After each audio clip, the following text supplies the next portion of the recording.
Alors que la nuit tomba, Lisa est laissée seule dans sa nouvelle maison par ses parents. Guidée par sa curiosité, elle décida d'aller explorer le vieux grenier sombre et lugubre qui semblait l'appeler. En parcourant le grenier, elle découvrit une vieille poupée de porcelaine, au regard glaçant, semblant la fixer.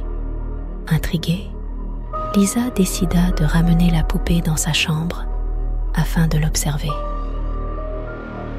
Alors qu'elle se préparait pour aller se coucher, Lisa remarqua que la poupée semblait non seulement la regarder, mais s'était mise à sourire étrangement. Allongée dans son lit, elle avait du mal à ne pas penser à cette étrange poupée. Alors qu'elle se retourna en direction de la poupée. Mais où est-elle passée? Des bruits au grenier se firent entendre. Lisa, inquiète, remonta afin de voir ce qu'il s'y passa. Mais c'est quoi ce bruit? Il y a quelqu'un? C'est toi, poupée? À l'aide d'une petite bougie, elle avança dans l'obscurité du grenier. Quand soudain,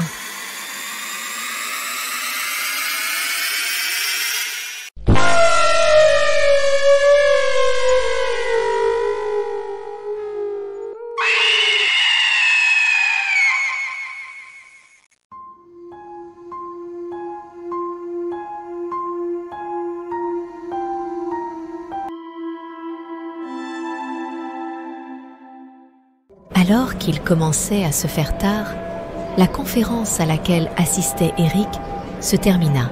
C'est enfin terminé. Tu restes avec nous ce soir? Non, je ne reste pas. J'ai une longue route à faire. Je dois être demain matin. Ah, foutu orage. Allô, oui, c'est moi. Dis, je ne pourrai pas rentrer ce soir avec cette tempête. Faut que je m'arrête quelque part. C'est pas grave si tu arrives demain après-midi au bureau. Prends ton temps, on verra plus tard. Eric trouva un hôtel qui, même s'il semblait être ancien et décrépit, ferait l'affaire pour la nuit. Bonsoir. Il vous reste une chambre, s'il vous plaît? C'est pour la nuit. Bien sûr, jeune homme. La chambre 6. Voilà. Très bien, je vous remercie. Vous voudriez peut-être manger quelque chose? Je suis en train de faire des sandwichs. Si vous voulez, j'appellerai à votre chambre quand ils seront prêts. Oui, pourquoi pas, merci. Eric n'avait qu'à monter à l'étage pour trouver sa chambre. Il se rendit compte que l'hôtel semblait dater des années 80. Une fois installé dans sa chambre, Eric parcourut la pièce du regard et aperçut une photo d'une famille dont l'expression ne mettait pas à l'aise. Ce n'est clairement pas la famille Sourire. Comment peut-on avoir l'idée de mettre une photo comme ça? Oui, c'est qui? Votre sandwich est prêt, monsieur. Vous pouvez venir le chercher. Ok, très bien, j'arrive. Oui, monsieur. Vous m'avez appelé au téléphone pour que je vienne chercher mon sandwich. Mais, jeune homme, je ne vous ai pas appelé. Pourtant, je vous ai eu au téléphone. Vous m'avez dit que je pouvais venir chercher mon sandwich. Je ne vois pas de quoi vous voulez parler. Vous êtes sûr que vous ne vous êtes pas trompé? Bizarre, j'aurais juré. Eh bien, non, je ne vous ai pas téléphoné. Mais votre sandwich est prêt puisque vous êtes notre seul client pour la nuit. J'ai eu le temps de le faire. Étonné, Eric remonta dans sa chambre et fit une étrange rencontre. À ta place, je ne resterai pas ici, monsieur. Ah, tu es qui? J'avais cru comprendre que j'étais le seul client. Peut-être que tu l'es, peut-être pas, ou tu es simplement tout seul et il n'y a personne d'autre que toi dans cet hôtel. Tu vas vite le savoir. Ok, je ferai attention alors. Quelques minutes plus tard, alors qu'Eric se reposa sur son lit. Oui, c'est qui? C'est Mike. Tu as réussi à trouver un endroit où dormir? Oui, je suis dans un hôtel le long de la route 6. Le long de la route 6? C'est étrange. Je passe régulièrement par là, je n'ai pas souvenir d'un hôtel sur cette route. T'es sûr que tu ne t'es pas trompé? Je prends souvent cette route et je n'ai jamais vu aucun hôtel. En tout cas, pas récemment. Pourtant, je suis bien dans un hôtel. l'hôtel 66 qui se trouve sur cette route. Je n'ai jamais entendu parler ni même vu un hôtel 66 le long de la route 6. Je vais me renseigner et je te rappelle plus tard.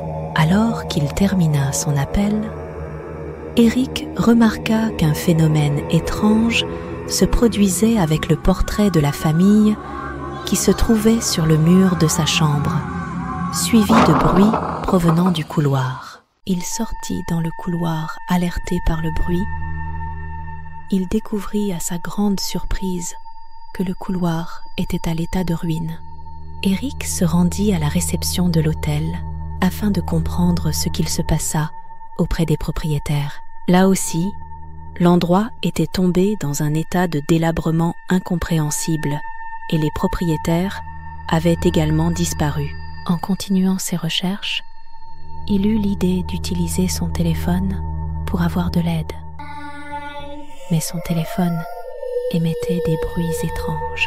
Eric décida de monter dans les étages de l'hôtel, quand soudain, à la fin d'un couloir, il vit dans des escaliers la silhouette d'un homme qui lui rappela étrangement l'homme sur le portrait qui était présent dans sa chambre.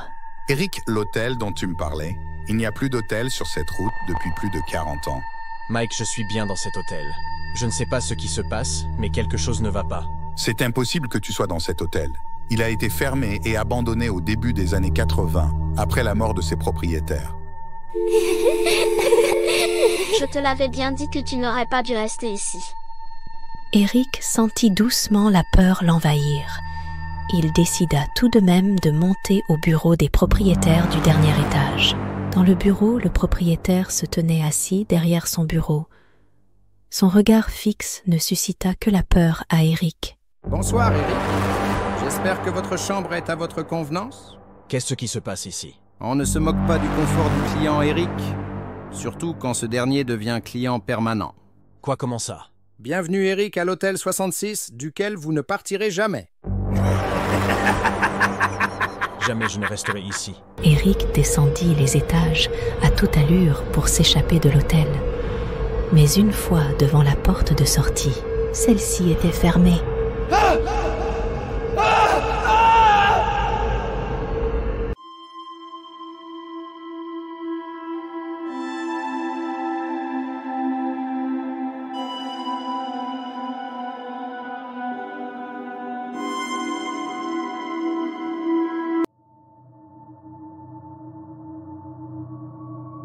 Après de longues recherches, John trouva enfin une ferme qui répondait à ses envies de calme et d'espace. Cette ferme correspond parfaitement à ce que vous recherchiez. Des grands champs de blé qui entourent l'ensemble de la ferme. Oui, c'est ce genre de ferme tranquille que je cherche. Et le premier voisin est à pas moins d'1 kilomètre. La maison est très spacieuse et éclairée. Vous pourrez aisément surveiller vos champs par les fenêtres. Je dois dire que cela correspond assez à ce que je recherchais. L'espace pour avoir des champs, la maison. Je suis plutôt convaincu. Passez au bureau dans quelques heures, nous remplirons les papiers et cette ferme sera à vous. Quelques jours après s'être installé, John reçut de la visite. Bonsoir monsieur, c'est vous le nouveau propriétaire? Je suis l'agent Peterson. Je viens me présenter et m'assurer qu'il n'y a pas de problème.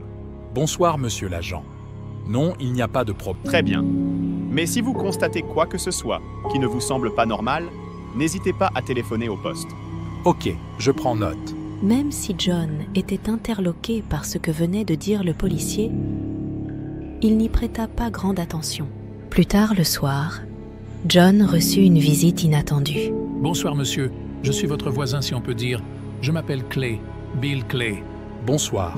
Ah oui, la personne qui m'a vendu la ferme m'a dit que vous étiez le voisin le plus proche de chez moi. Je ne suis pas sûr que cette personne vous a bien tout dit, sinon vous ne seriez pas là. À votre place, je ferais attention. Ce n'est pas parce qu'un endroit paraît calme qu'il ne s'y passe rien. Je pense que ça ira, merci. Un policier est déjà venu se présenter au cas où il y aurait des problèmes avec des voleurs ou de quelconques intrus. Ce n'est pas ce à quoi je faisais allusion. Il y a plein d'autres choses qu'on ne soupçonne pas. Il faut se méfier des apparences. Ne faites pas comme le précédent propriétaire. Ne chassez pas ceux qui vous protègent. Les propos étranges de son voisin laissèrent penser à John qu'il n'avait peut-être plus toute sa raison et qu'il s'imaginait des choses. Alors qu'il faisait encore nuit le matin suivant, le livreur de lait arriva à la ferme de John. Bonjour, désolé de vous déranger si tôt, mais je viens vous livrer le lait. C'est étonnant de voir cette ferme être aussi rapidement occupée après ce qu'il s'est passé. Comment ça, qu'est-ce qu'il s'est passé? La personne qui était là avant a disparu, soudainement. Mais personne n'en a parlé, même pas la police. Le lendemain, en regardant par la fenêtre, John remarqua que des corbeaux avaient envahi ses champs, dont certains tournoyaient autour de la grange.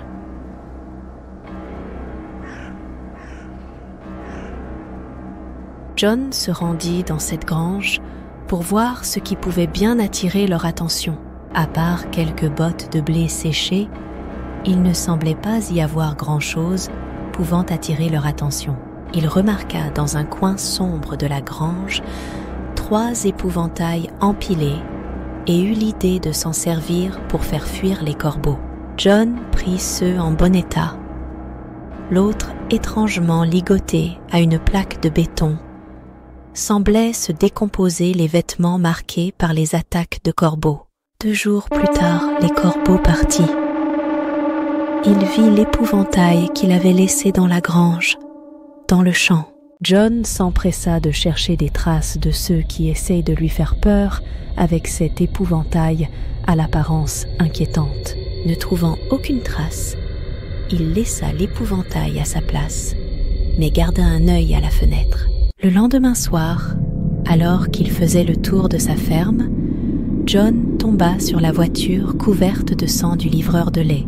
Il appela l'agent Peterson, qui s'empressa d'arriver sur les lieux. Rentrez chez vous, monsieur. Je viendrai vous poser des questions plus tard. Une fois chez lui, alors qu'il attendait l'agent de police, Bill Clay, son voisin, frappa à sa porte. Vous n'auriez pas dû mettre ces épouvantails dans vos champs. Ils ont chassé les seuls qui pouvaient vous protéger et tous ceux qui approchaient votre ferme. De quoi vous parlez? Vous n'auriez pas dû toucher aux 3 épouvantails dans votre grange, surtout celui qui était attaché. Il ne fallait pas le détacher. Ce n'est pas moi qui l'ai détaché. Quelqu'un l'a mis dans mon champ pour essayer de me faire peur. Personne n'a mis quoi que ce soit. Vous avez chassé les corbeaux qui le gardaient. Maintenant, il est sorti. Vous essayez de me faire croire qu'il est possédé et qu'il était gardé par des corbeaux? À votre avis, pourquoi il a des marques d'attaque de corbeaux? D'habitude, les corbeaux fuient les épouvantails. Ils ne les attaquent pas. Pourquoi était-il encore dans la grange, s'il est si dangereux? On ne s'attendait pas à ce que la ferme soit si vite reprise avec ce qui est arrivé au précédent propriétaire. Le livreur m'a dit qu'il avait disparu. Il a disparu, on n'a retrouvé qu'une flaque de sang. Et ça s'est passé quelques jours après que lui aussi ait chassé les corbeaux avec ses épouvantails. Comme la voiture du laitier sur le chemin. Pourquoi ne pas avoir brûlé les épouvantails alors? La police nous a empêchés de le faire. Je retourne chez moi chercher une arme. Vous feriez mieux de vous armer aussi. 1 heure plus tard, l'agent de police venu questionner John est averti aussitôt de l'échange qu'il a eu avec son voisin. Écoutez, je vais aller le voir et lui en parler. Restez là, je reviens. Mais une fois chez Bill, l'agent découvrit une scène de carnage. La maison saccagée et du sang partout. Mon Dieu! Qu'est-ce qu'il s'est passé ici? Il comprit vite qu'il y avait quelqu'un d'autre et tenta de fuir. Mais trop tard.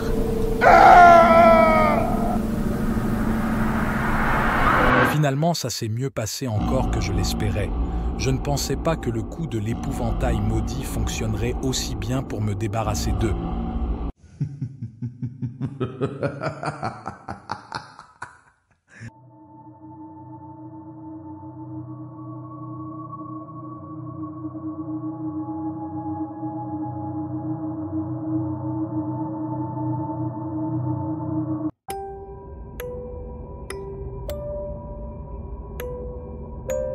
Après une longue semaine de travail, Sean décida d'aller prendre un verre dans un bar.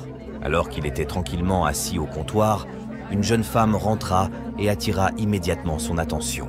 Malgré la foule, la jeune femme posa également son regard sur lui. Elle se dirigea vers le bar, s'installant à quelques sièges de Sean.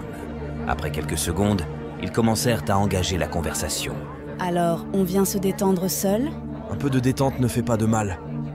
Mais sauf erreur, je ne semble pas être le seul à ne pas être accompagné. Je préfère venir seul et rencontrer des gens au gré de la soirée.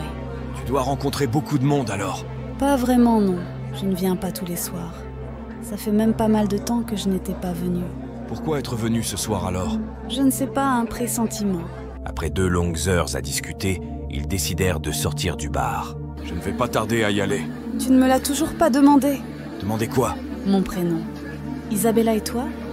Tu ne me l'as pas dit non plus? Sean. Et est-ce que Sean accepterait de raccompagner une dame? Tu habites où? Sur la route du vieux cimetière, à quelques kilomètres de la ville voisine. Alors en route, je vais justement dans cette direction. Après quelques kilomètres, Isabella et Sean se rendent compte que le temps changea brutalement. T'as vu? Le temps, il a changé. Bizarre, le ciel était dégagé. Dès qu'on a dépassé le vieux moulin, le brouillard est tombé. S'ils étaient surpris par ce brusque changement de temps, ils ne se doutaient pas que ce ne soit pas la seule surprise qui les attendait. Arrivés au niveau du cimetière, ils aperçurent quelque chose qui allait les stupéfier. Regarde là-bas. On dirait qu'il y a quelqu'un près du cimetière. Mais qu'est-ce qu'elle fait là en pleine nuit devant ce vieux cimetière? Ils s'arrêtèrent devant la femme qui avait les vêtements sales et déchirés et le teint pâle. Vous pouvez m'aider, s'il vous plaît? Ma voiture est tombée en panne de l'autre côté du cimetière. Isabella et Sean se regardèrent étonnés, car de l'autre côté du cimetière se trouvait une forêt. De l'autre côté du cimetière? Il n'y a qu'une forêt. Il y a aussi une route. Il faut traverser la forêt. Sean fit monter l'autostoppeuse et lui proposa d'aller voir sa voiture. Tu veux qu'on aille voir ta voiture? On pourrait la faire repartir. Non, ce n'est pas la peine. Elle ne redémarra pas. J'ai essayé. Si vous pouvez juste me raccompagner à la prochaine ville, ça ira. Je prends la même route. Sean accepta de raccompagner l'autostoppeuse à la prochaine ville. Il ne pouvait s'empêcher de se questionner sur sa traversée de la forêt, puis du cimetière pour arriver là. Au bout de quelques minutes, ils arrivèrent à la maison d'Isabella. Voilà, c'est chez moi. Merci de m'avoir raccompagné. Est-ce qu'on se reverra? Isabella souria légèrement puis répondit à Sean de manière nébuleuse. On verra, un jour peut-être. Assise à l'arrière de la voiture, l'autostoppeuse paraissait surprise de voir Isabella descendre à cette maison. Alors qu'Isabella rentra chez elle, l'autostoppeuse prit sa place à l'avant et fit part de son étonnement à Sean. C'est étrange. Je pensais qu'il n'y avait qu'une vieille dame qui vivait dans cette maison. Je dois dire que je n'ai jamais fait vraiment attention. Peut-être qu'elle s'occupe de sa grand-mère. Sur le chemin qu'il restait jusqu'à chez eux, Sean et l'autostoppeuse sympathisèrent. Arrivé chez lui, il remarqua dans sa voiture sur la banquette arrière la veste d'Isabella. Sean était surpris car il était pourtant persuadé d'avoir vu Isabella descendre de la voiture avec sa veste. Pensant qu'elle l'avait oublié, Sean se dit qu'il la rapporterait le lendemain. Le lendemain soir, il se rendit à la maison d'Isabella. Frappant à la porte, une vieille dame lui ouvra. « Bonjour, excusez-moi, vous êtes la grand-mère d'Isabella? Je viens rapporter sa veste, elle l'a oubliée dans ma voiture hier. » Isabella? C'est impossible. Elle a oublié sa veste dans ma voiture quand je l'ai ramenée hier soir. Mais jeune homme, vous ne comprenez pas, c'est impossible. Pourquoi c'est impossible? Parce qu'Isabella est morte il y a 30 ans. Sean, choqué par ceux qu'il venait d'entendre, la vieille dame décida de le conduire dans le jardin derrière la maison. Jeune homme, je ne suis pas la grand-mère d'Isabella, je suis sa mère. Devant la tombe d'Isabella, Sean, sous le choc, regarda la vieille dame qui lui expliqua. Il y a 30 ans, elle était allée en ville pour boire un verre. En revenant, elle a eu un accident au niveau du vieux moulin. Alors qu'il faisait nuit et qu'il y avait du brouillard, elle et ses amis sont sortis de la route. C'est là qu'elle s'est tuée. Sean présenta ses condoléances à la vieille dame, s'excusa du dérangement et s'en alla.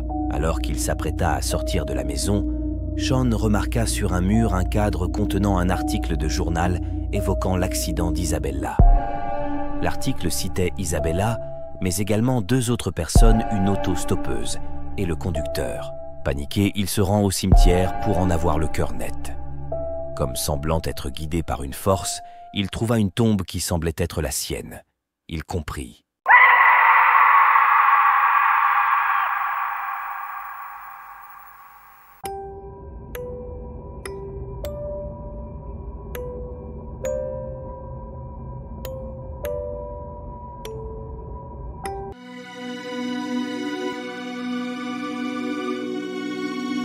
Juliette, qui est une grande fan d'urbex, aimait partager ses explorations sur les réseaux.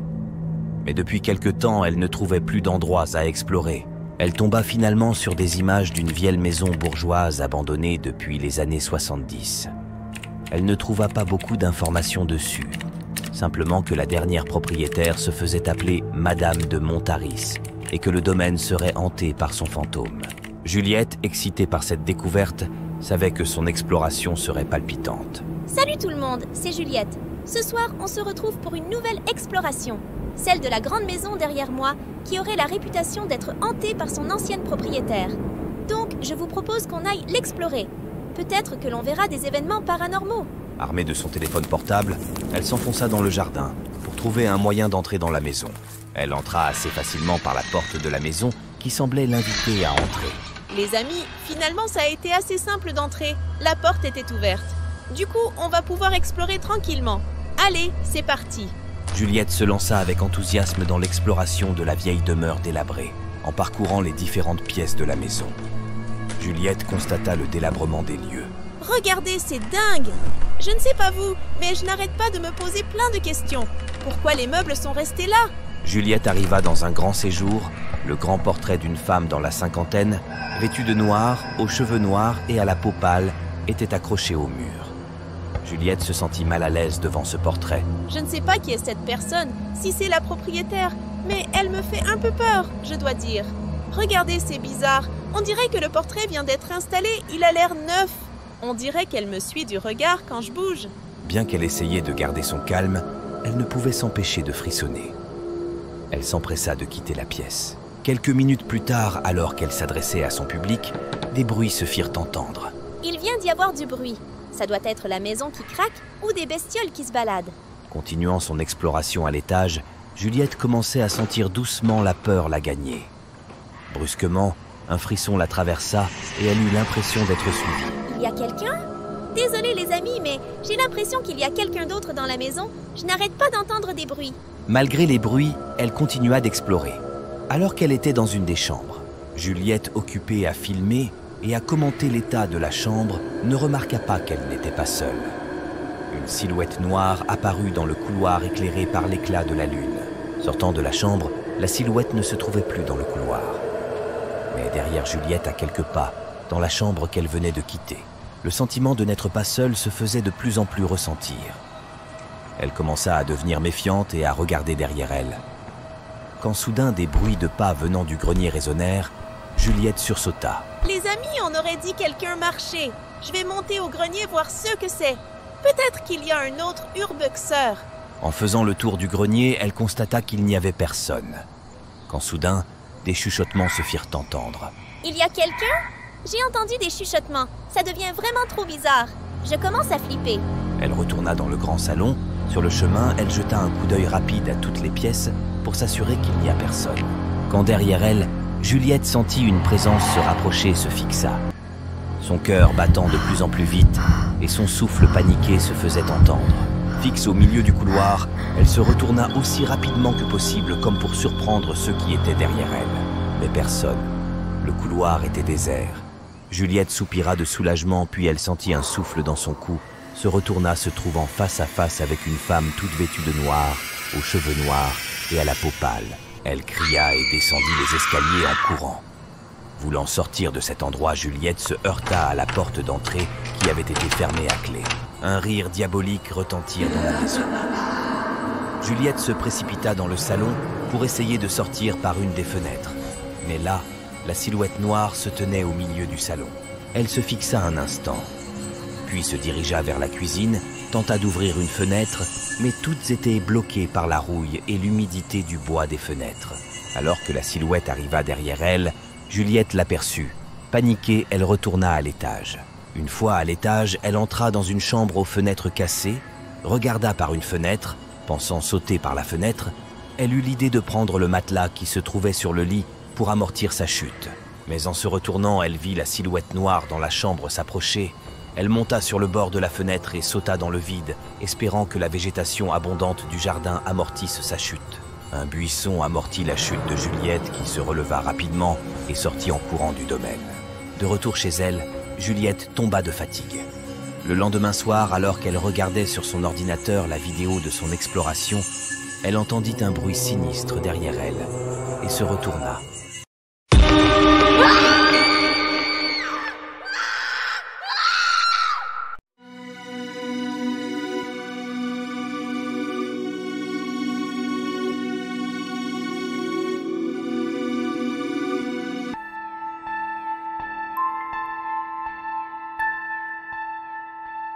Dans un immeuble tranquille de banlieue, les habitants menaient une vie sans préoccupation, jusqu'au jour où la mort fasse son œuvre. Mais ce n'est pas tellement la mort d'un des habitants qui va perturber la tranquillité de certains autres, mais quelque chose à laquelle ils ne s'attendaient pas. Alors que Sarah s'allongea dans son lit, des bruits venant de l'appartement voisin résonnèrent, pourtant supposés être vides depuis le décès il y a 3 mois de son propriétaire. Intriguée, mais trop fatiguée, Sarah se dit qu'elle irait le lendemain rencontrer son nouveau voisin pour lui demander de ne pas trop faire de bruit le soir. En revenant du travail, Sarah alla frapper à la porte de l'appartement voisin. Personne ne répondit et aucun bruit ne se faisait entendre à l'intérieur. Elle rentra chez elle, attendant quelques heures avant de retourner frapper à la porte. Mais de nouveau personne. Elle alla voir la gardienne de l'immeuble. « Excusez-moi, serait-il possible, lorsque vous verrez le nouvel arrivant de l'appartement à côté du mien, de lui demander de faire moins de bruit le soir, s'il vous plaît ?» Personne n'a emménagé dans l'appartement à côté du vôtre. Il est vide depuis le décès de son propriétaire. Pourtant, hier soir, il y avait du bruit venant de cet appartement. La gardienne accompagna Sarah jusqu'à l'appartement afin de lui montrer qu'il n'était pas occupé. Elles constatèrent que toutes les affaires du précédent propriétaire étaient encore sur place. Sarah chercha ceux qui avaient bien pu provoquer les bruits de la veille. Pourtant, rien ne semblait être tombé, ni avoir bougé.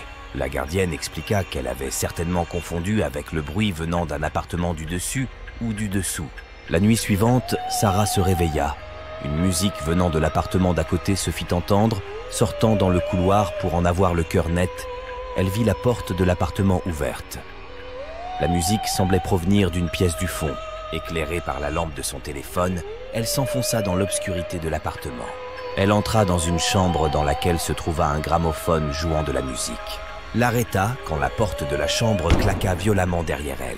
Paniquant, elle se précipita hors de l'appartement quand elle remarqua dans le couloir la silhouette effrayante d'un homme. Elle se réveilla dans son lit, transpirante, la respiration paniquée et déboussolée par le cauchemar qu'elle venait de faire. Le soir suivant, alors qu'elle rentrait chez elle, un homme l'interpella. « Excusez-moi, mademoiselle, mais ça vous ennuierait de ne pas mettre votre musique aussi forte la nuit, surtout à une heure aussi tardive, s'il vous plaît ?» Je n'ai pas mis de musique cette nuit. Pourtant, il y avait bien de la musique, et elle ne pouvait venir que de chez vous, puisque vous n'avez plus de voisins. Sarah n'insista pas, se remémorant le cauchemar qu'elle avait fait la nuit passée et la musique qu'elle avait entendue. Elle s'excusa plongée dans ses pensées. L'homme rajouta « Ah, et évitez de claquer la porte, également ça serait gentil. » Cette nouvelle remarque déconcerta totalement Sarah, qui ne savait plus si c'était bien qu'un simple cauchemar qu'elle avait fait la nuit précédente ou si cela s'était réellement passé. Partant travailler tôt le matin depuis le parking, Sarah remarqua qu'une lumière bleue s'échappait de la fenêtre de l'appartement voisin du sien. Elle vit à l'une des fenêtres la silhouette d'un homme qui semblait la regarder. Un frisson lui parcourra le corps. Toute la journée, ses pensées étaient envahies par ce qu'elle avait vu. Sarah, arrivant sur le parking inquiète, regarda la fenêtre où était apparue la silhouette qu'elle avait vue dans l'appartement voisin. Elle se dirigea vers le hall d'entrée en tâtonnant, jetant un coup d'œil entre deux foulées aux fenêtres de l'appartement. Arrivée dans le hall, elle eut un léger soupir. La lumière se coupa, laissant apparaître dans la cage d'escalier éclairée par l'éclat de la lune, la silhouette de l'homme qu'elle avait vu à la fenêtre de l'appartement. Sarah, fixant la silhouette, se figea. La lumière se rallumant fit disparaître la silhouette. Elle eut un moment de flottement quand soudain, l'homme qu'elle avait reconnu la veille apparut juste derrière elle. Surprise, Sarah se retourna brutalement. « Désolé de vous avoir fait peur, mademoiselle. Mais ça tombe bien que vous soyez là. Je voulais vous parler de la musique de la nuit dernière. » Je vous l'ai déjà dit l'autre soir. Ce n'est pas moi qui mets de la musique la nuit. Oui, je sais. Cette nuit, j'ai entendu la musique en me levant. Je vous ai vu par la fenêtre sur le parking. Vous me croyez maintenant ? Il se passe des choses étranges dans cet appartement. Il y avait une silhouette d'un homme à la fenêtre de l'appartement cette nuit. La silhouette d'un homme ? Écoutez-moi bien. Si vous voulez un bon conseil, évitez de vous montrer trop curieuse. Ça pourrait vous apporter des ennuis. Ça ne vous inquiète pas, ces phénomènes? Ce n'est pas ce que j'ai dit. Je dis juste que le temps que cet appartement soit déménagé de tout ce qui s'y trouve, vous devriez éviter de faire quelque chose que vous regretteriez. Sarah, pensive, monta chez elle, trouva la porte de l'appartement voisin ouverte. À plat, elle entendit des bruits à l'intérieur. Malgré le conseil que l'homme lui avait donné, elle ne put s'empêcher d'entrer. Arrivant au détour d'un couloir, la silhouette était là. Sarah entendit comme des chuchotements puis un rugissement effroyable. Apeurée, elle se précipita chez elle. Une fois chez elle, Sarah essaya de se détendre en s'allongeant dans son lit quand la porte s'ouvra toute seule. Elle sursauta, regarda la porte, s'attendant à voir quelque chose apparaître dans le cadre de la porte, mais rien. Elle tourna la tête.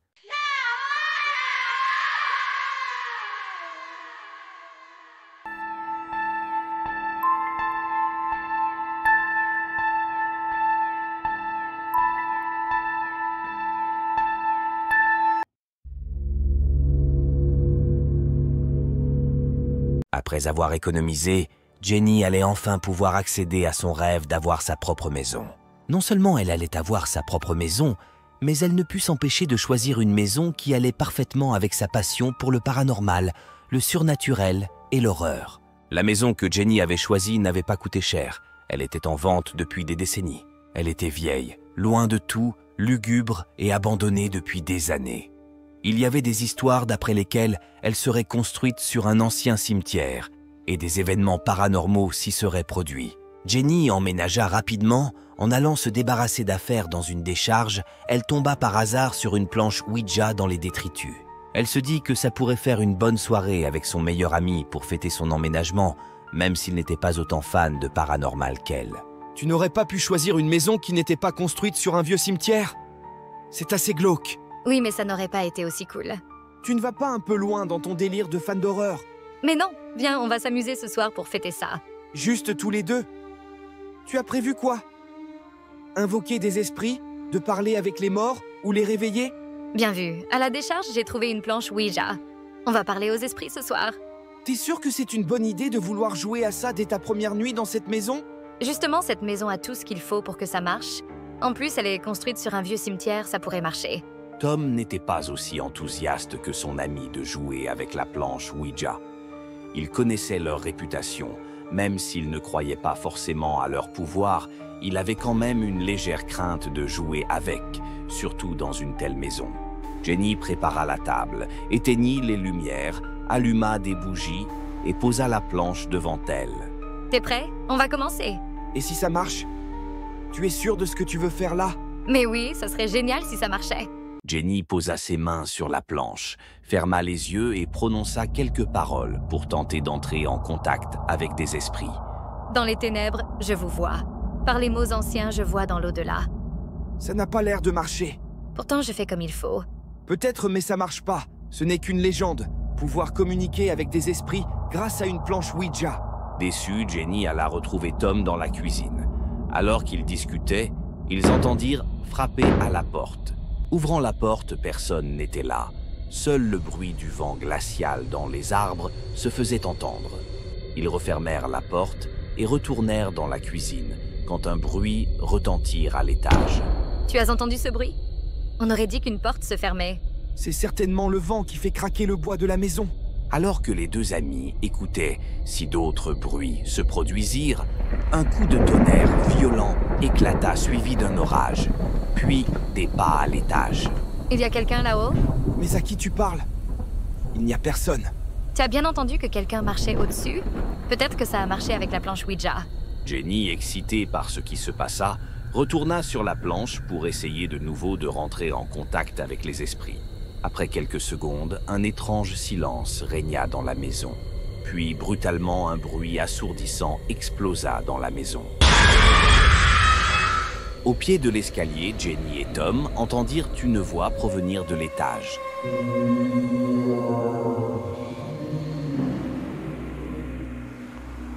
Je crois que ça a marché. Qu'est-ce que tu fais? Je vais voir là-haut d'où ça vient. Tu viens avec moi? Pourquoi il n'y a rien là-haut? Ça doit être encore le vent. Ce n'est pas le vent qui a fait un tel bruit. Qu'est-ce que tu veux faire? J'en sais rien, voir au moins d'où ça vient. Jenny rechercha de quelle pièce la voix avait-elle pu bien venir. alors que Tom la suivait sans trop y croire. Puis, ouvrant la porte d'une chambre, elle vit de dos la silhouette d'un homme. Un frisson de terreur s'empara des deux amis quand l'homme se retourna. Ils retournèrent en bas en courant. Mais c'était qui ce mec? Certainement un esprit de la maison. La lumière se coupa. Seul l'éclat de la lune et les bougies que Jenny avait allumées éclairaient la maison. Quand une silhouette de femme se dessina entre les rayons de la lune et la lumière des bougies.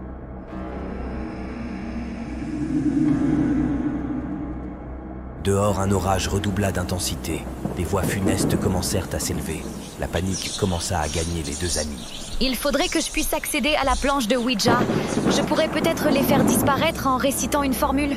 Tu sais comment faire? Non, mais je ne savais pas non plus comment les faire apparaître. Et la formule que tu récitais? C'était juste une formule que j'ai prise au hasard dans un bouquin qui parlait de spiritisme. Tu ne sais pas comment les faire disparaître? Non. Dépêche-toi, on va faire le tour pour la contourner. Jenny et Tom firent le tour pour contourner l'esprit de la femme. Derrière eux, un esprit semblait les suivre. Ils foncèrent dans le salon. On fait quoi maintenant? Je vais essayer la même formule que tout à l'heure, en changeant quelques mots. Dans les ténèbres, je vous renvoie. Par les mots anciens, je vous renvoie dans l'au-delà. Ça ne marche pas! Malgré que Jenny répétait inlassablement la formule, rien ne se passait, et les esprits se rapprochèrent d'eux. Voyant que ça ne marcha pas, Tom saisit Jenny par le bras. Viens, il faut sortir de cette maison. Ils ouvrirent la porte et se précipitèrent dehors. Mais ils se retrouvèrent dans la maison. Ils recommencèrent et comprirent qu'ils étaient bloqués dans la maison.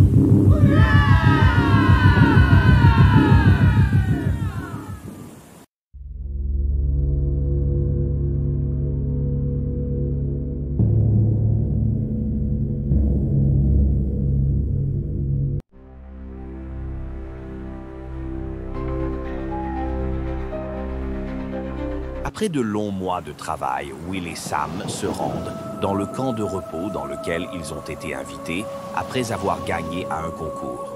Même s'ils ne se souvenaient pas avoir participé à un concours, Will et Sam étaient trop impatients de changer d'air pour se soucier de quel concours il s'agissait. La seule chose qui les préoccupait était de découvrir ce fameux camp de repos dans lequel ils étaient invités. Arrivés au camp, ils étaient surpris car cela ressemblait pas à ce qu'ils s'imaginaient. Ils étaient étonnés de ne se retrouver avec moins de 10 personnes. Drôle de camp. On dirait juste des cabanes perdues au milieu des bois. C'est vrai que ça ne ressemble pas à un camp de vacances. Bonjour, bienvenue au camp de la vallée de la forêt. Ici, comme vous l'avez compris, c'est un camp fait pour se reposer au calme, loin de tout. C'est pour ça que vous venez tous de très loin pour vous reposer. C'est normal que l'on soit aussi peu nombreux? Je m'attendais à ce que l'on soit un peu plus. Je comprends votre étonnement, mais ici l'objectif est de se reposer. Il est donc préférable d'être en petit nombre pour se reposer un maximum. Sam et Will n'étaient pas convaincus. Ils se retrouvaient dans un camp lugubre, avec moins de 10 autres personnes, qui venaient également de très loin, et ils trouvaient ça étrange. Je vais vous accompagner jusqu'à votre cabane. Suivez-moi. Quelles sont les activités praticables dans le camp? Vous pouvez faire de la méditation pour vous relaxer, de la marche en forêt pour vous dégourdir les jambes. Il n'y a pas d'autres activités? Pas de possibilité d'aller se baigner quelque part? Ou des sorties particulières? Ne vous en faites pas, une activité surprise vous sera révélée bientôt. Vous ne le regretterez pas. Une activité surprise? Oui, c'est une sorte de rite qui se faisait il y a des centaines d'années. Je pense que le remettre au goût du jour pourrait servir, c'est pour ça que vous êtes tous là. Une activité liée à l'histoire de la région, ça peut être sympa. Oui, je suis curieuse de découvrir de quoi il s'agit. Je suis sûr que ça vous plaira. Même si jusqu'à présent ils n'avaient pas été convaincus, Sam et Will se dirent que finalement ça pourrait ne pas être si mal. Plus tard le soir, l'animateur réunit tout le monde autour du feu. Je vous ai réunis ce soir afin de vous proposer une activité nocturne. C'est un rite qui se faisait il y a des centaines d'années dans la région. Le but de cette activité sera de retrouver des pierres, gravées de symboles placés à différents endroits de la forêt. Une fois trouvées, on en fait quoi? Vous les prenez avec vous, et vous cherchez les autres si elles n'ont pas été prises. Je vais vous donner des indices à chacun, puis vous partirez au signal. L'animateur distribua les indices, puis donna le départ. Tous partirent dans les bois à la recherche des pierres. Alors que les autres séparèrent, Sam et Will choisirent de rester ensemble. Pendant ce temps-là, l'animateur rentra dans sa cabane, restant attentif à ce que tous les participants soient bien partis dans les bois. Dans son bureau, il souleva le tapis et révéla une trappe, descendit dans une grotte creusée sous le camp. Il arriva dans une sorte de salle dans laquelle se trouve sur un autel un étrange cube gravé de symboles et un livre ancien. Éclairé par des bougies, il se plaça devant l'autel et commença à lire les écrits du livre qui semblaient être des formules. Pendant ce temps-là, Sam et Will, qui recherchaient les pierres, s'étonnaient de la facilité avec laquelle ils trouvèrent les pierres gravées. La seule véritable difficulté était la distance à parcourir dans la forêt de nuit. En recherchant les autres pierres, ils remarquèrent qu'il y en avait autant que le nombre de participants. C'est bizarre, il semble que toutes les pierres aient été prises. Il ne semble pas qu'on doive en avoir plus d'une par personne. Pourquoi nous avoir donné des indices aussi précis? Tout le monde a dû trouver facilement sa pierre. Oui, je ne comprends pas l'intérêt d'un tel jeu. Alors qu'ils continuèrent la recherche des pierres, un silence assourdissant se fit entendre. Puis, un énorme rugissement suivi de cris de peur envahirent les bois. Sam et Will, pris d'effroi, se dirent qu'il fallait aller voir ce qu'il se passait. C'est quoi ces cris? Bien, il faut aller voir. Ils ont certainement besoin d'aide. Mais c'était quoi ce rugissement? J'en sais rien. Je n'ai jamais entendu un tel rugissement. Le temps qu'ils arrivèrent sur les lieux, les cris avaient cessé, le calme était revenu. Mais ils découvrirent une scène d'horreur. Sous le choc, Sam et Will observèrent la scène d'horreur devant eux, quand le rugissement résonna de nouveau, accompagné d'horribles cris de souffrance, mélangés à des bruits de chair qui se déchiraient. Vite, il faut retourner au camp prévenir le gérant. Ça se rapproche. Il faut appeler des secours. Alors qu'ils discutèrent de ce qu'ils allaient de faire, de derrière les arbres apparut une sorte de loup effrayant se tenant sur deux pattes, des dents acérées couvertes de sang, les fixant. Ils se mirent à courir en direction du campement, mais une fois arrivés, ils ne trouvèrent personne et le camp saccagé. Entrant dans la cabane de l'animateur, ils virent la trappe qui descendait dans une grotte sous le camp. Étonnés, ils descendirent, se demandant ce qu'il pouvait bien y avoir dans cette grotte et si l'animateur serait là. Sam et Will découvrirent la salle avec l'autel, le cube de symboles gravés et le livre ancien. Ils comprirent que quelque chose de sombre se passait ici. Mais en relevant les yeux, ils virent la bête des bois devant eux. Elle attaqua.